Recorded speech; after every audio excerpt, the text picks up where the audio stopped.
Hi guys, it's been a while. Ay, nang mga bubuhan ko talaga. Nag-record na ako kasi kanina, hindi pala naka-push yung record. Anyway, so yun na nga. Sa kayo? It's been a while. So ito yung dry ice. Parang mamula pa, no? Saklap. So yun nga, tutok ako sa mga fan. Hi, Jisoo. Tapos may clip fan pa doon. Tapos bubili pa ako ng fan ng isa. Sa anime unboxing din yan. Mga interesadong bumili.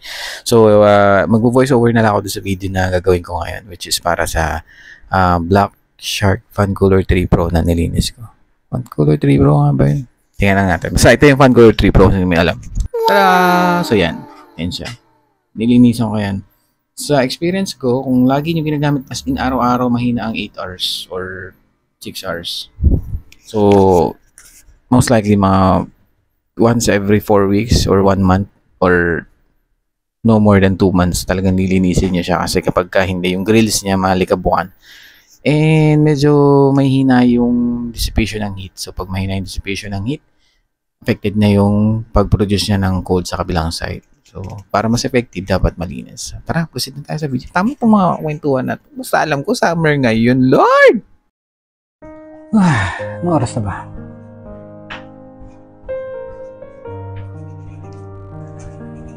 Makapag-unbox na nga. So welcome to my vlog. Hindi lang ang unboxing to, halo-halo na nandun. So habang nasa outdoor tayo, don't forget to like and subscribe. Panoorin yung unboxing ko. And welcome to Robust Page. Aaron! So yun na nga guys, kita nyo naman. Meron pala akong recorded video ng Black Shark 2 Pro na madumi na. So yan, kita nyo naman, dirty dishes. And then ito yung gadget ko, pang linis with matching, anong tawag dito? Tweezers. Parang pantanggal ng blackheads pero pang mechanical devices yan.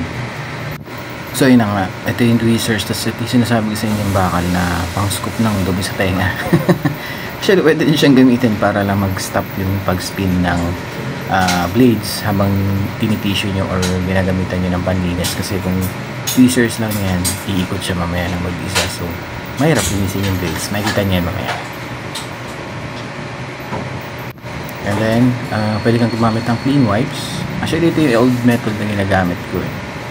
Or clean wipes, wet wipes, kahit ano pa yan, kahit na tissue or hard towel na lagyan mo na alcohol, pwede na. Basta may absorb ng tubig tapos hindi madali masira. So, para lang makuha niya lahat ng dumi.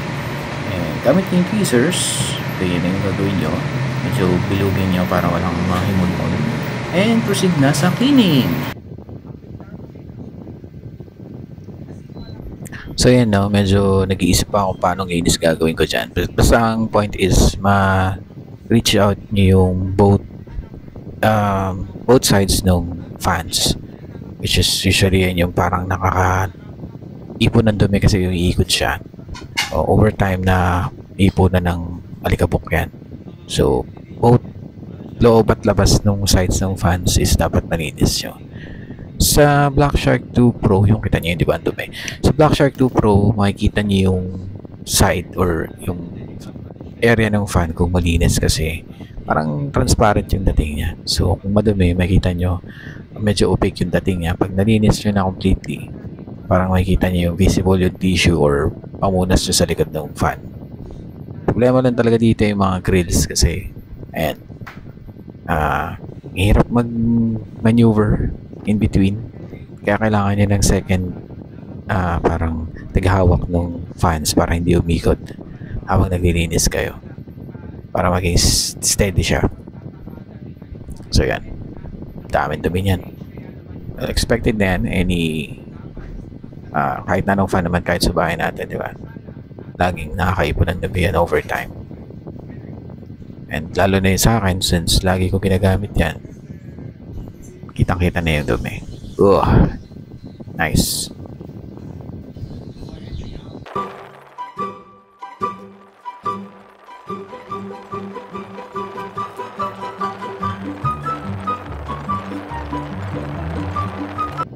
So yan guys, nakita niyo na nalinis-linis na naman ng kahit papaano yung blades. Isusunod natin yung gilid na grills pero sa loob yun. So, yan. Same routine. Hawakan nyo lang muna yung blades para hindi gumalaw. And then, i-maneuver nyo yung mga cleaning material nyo sa gilid ng grills sa loob. Actually, yun lang yung bukod tayong magagawa natin kasi hindi nyo pwedeng linisin yung grills sa labas kasi may harang. Dati ang ginagawa ko dyan, tinatry ko i-reach ng brush kaso ang hirap. So, ending yan, pagka nalinisin yung mga dumi sa loob na visible, tapos yung in-between ng grills is meron pa rin.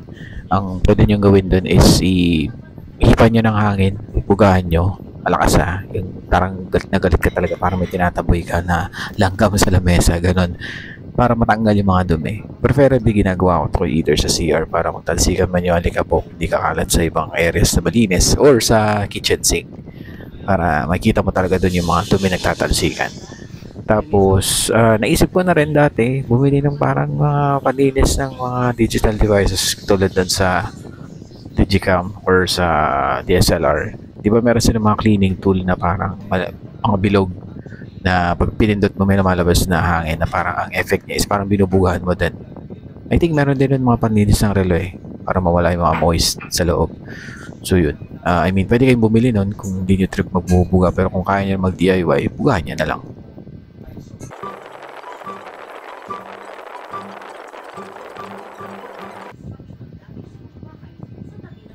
So guys, yan yung sinasabi ko sa inyo yung part na medyo mahirap linisin. In between kasi niyan, minsan may mga alikabok na hindi na kaya abutin ng panlinis natin. Dati, yan yung part na yan. Dati, ginagawa ko dyan, sinusundot ko yan ng yung stick na, I mean yung metal stick na ginagamit ko. Sinusundot ko dyan. Kaso, medyo delikado Minsan kasi na-stuck in dun, yung mismong tissue, so ang hirap linisin. So ang naging ending ko is talagang no choice kundi buga na lang.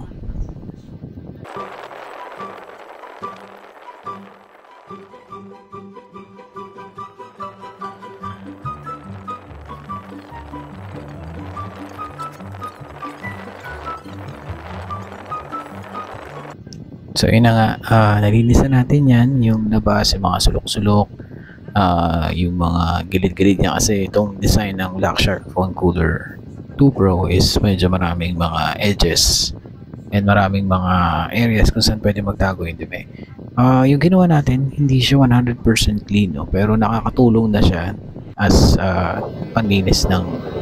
So yun na nga yung mga dumi na nakuha natin, yung mga nagamit ko na wet wipes. Kita nyo naman ang daming dumi. So effective siya, not 100% clean, pero at least gumana na maayos yung pag-anticipation tsaka yung pagdamit ng cooler. Wala naman, hindi natin mababalik na 100% na kasi linisin as brand new kasi medyo imposible yung part na unless linisin natin talaga, hugasan natin. So ito naman yung Black Shark Phone Cooler 3 Pro.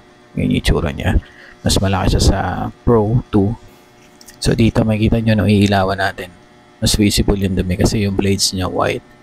So ayan, mas malaki din yung size ng blades niya, mas marami yung fins. So ayan, kita nyo naman maraming dumi.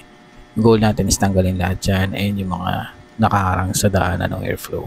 Hindi kita dito kasi medyo against the light, pero makikita nyo dyan nakaharang siya, tapos na-envelope yung daanan ng hangin. So dito ang gagamitin natin yung Q-tips or earbuds, tama ba? Basta yung panlinis ng tainga. If aware kayo sa brand na yan, which is yung Happy, kailangan pa rin natin ng metal stick para, actually bago na ito, wala ko yung metal stick ko na isa. Again, para hindi umikot yung LC habang naglilinis tayo. So dito, ang kailangan natin is alcohol and then yung Q-tips. Basahin lang natin yan. Tapos proceed na tayo sa paglilinis. So dating gawin, ililisin mo lang yung LC and then yung mga lining sa loob. So yan, bale kuskusin mo lang, since pagka hindi mo ginamit yung pangharang, kita nyo naman yung LC gumagalaw, so hindi ka makakuha ng stable na grip sa paglilinis. Kaya ako hinayaan yan kasi yung built ng heatsink ni Fan Cooler 3 Pro is hanggang ilalim, so may grill siya pati sa ilalim ng LC. So no choice ka, hindi pati yun, kuskusin mo para matanggal yung dumi. So later on na natin gagamitin yung isang stick para stable yung paglilinis ng bawat fans.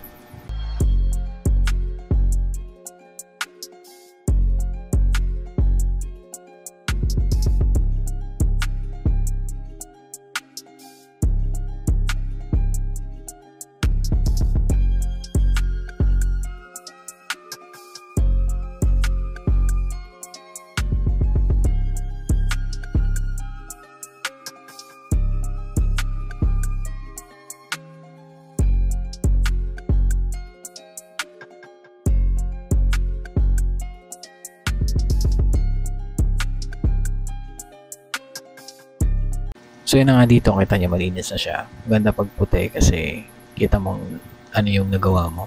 Need pa rin bugahan ng hangin yan on both sides para matanggal yung mga dumi in between. So yun na nga guys, nakita nyo lang paano natin linisin yung Pancolor 2 Pro and yung Pancolor 3 Pro. Wala pa ako ibang naisip na ibang method na linisin yun. Gusto ko sana ilublob sa tubig kasi masisira electronics na. Pero yeah, yun lang talaga yung meron tayo eh. Meron pa palang isang pwede mong gamitin doon, yung parang para siyang, alam niyo yung spray ng Baygon, tapos may parang compressed air na lumalabas, parang CO2. Kaso panglinis naman niya tayo ng mga loob ng computer. Siyempre, di ba, hirap i-brush yun. So, compressed air, parang hihipan mo siya ng malakas para matanggal yung dumi. Naisip ko, pwede siguro doon, kaso medyo may kamahalan yata yun. So, kung kaya naman mag-DIY, mag-DIY na lang. So, anyway, kung may ano kayo, and kung may natutunan kayo sa video na to, sarap gamitin ng gimbal na to, don't forget to like, share, and subscribe, tsaka mag-comment kayo. Kalmahan nyo sa mga comment. Tao lang po ako. Pinag-comment kasi sa akin last time, parang bata, ang lakas ng, oy, sige, utang ko yun. Gagawa ko ng comparison ng sound ng Select 4 Go and then ng Aurashare. Tapos yung default na speaker ko dito na ginagamit sa laptop. Para naman may mas basang kayo. Kasi nagalit kayo, chill. Sorry na. I-edit yung tao ay. Ang hirap pag multitask pagka may work ka. So iba ka pang ginagawa. Tapos gusto mo paunahin yung tulog mo. So wala na. Goodbye. Uy, paalam. Ingat kayo. Nainit ngayon. Sana masaya kayo sa Holy Week nyo. Bye-bye!